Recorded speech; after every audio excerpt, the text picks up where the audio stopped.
Hi guys, Cody here with Edge Pro Sharpening Systems, and today I'd like to show you how to take an old stone and remove it from the aluminum backing, which we sometimes call the stone blank, and glue a new stone back on. And so by doing this, you're going to be able to cut your cost of replacement stones almost in half.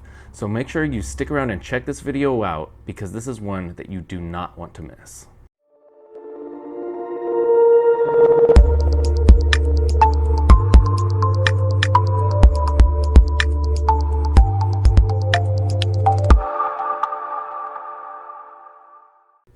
So there are a couple of different ways that you can do this, but today I'm going to demonstrate what I think is the easiest way.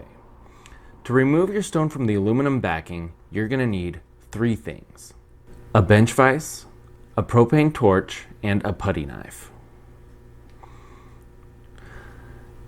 First thing you're going to do is clamp the stone blank in the vise with the stone sticking above the jaws of the vise.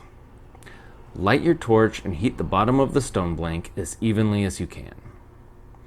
After applying heat for about 10 seconds, work the putty knife between the stone and the aluminum and it'll slide right off.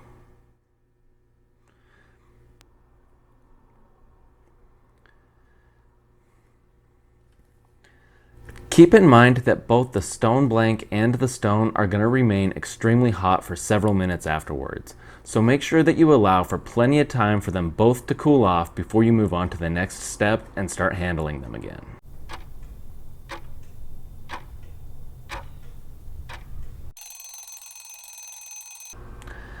Now that the stone blank is nice and cool, we're ready to glue the new stone on.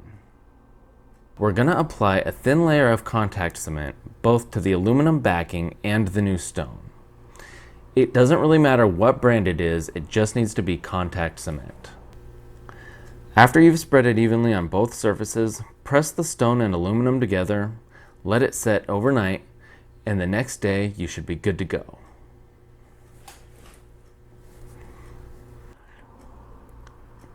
So there are other ways to remove the stone. You really just need to be able to apply heat to it in some type of way to get the glue to loosen up. I've done it before by boiling a pot of water and setting the stone inside the pot of boiling water and then just giving it about 5 to 10 minutes. And sometimes I have to remove the stone and push the stone and the aluminum backing in opposite directions, and sometimes they'll just fall apart all on their own in the pot of water. But to me, the way I just showed you seems to be the easiest way to remove the stone without having to awkwardly avoid touching anything that's really hot. You also could use other glues to reattach the stone, but I'm recommending that you use contact cement because contact cement will loosen up when you apply heat to it, and that way you can continue repeating this process over time and continue saving yourself lots of money. Thanks a lot for watching, guys. I hope you found this video to be helpful. If you have any questions, feel free to give me a call and I'll be happy to help you. See you soon.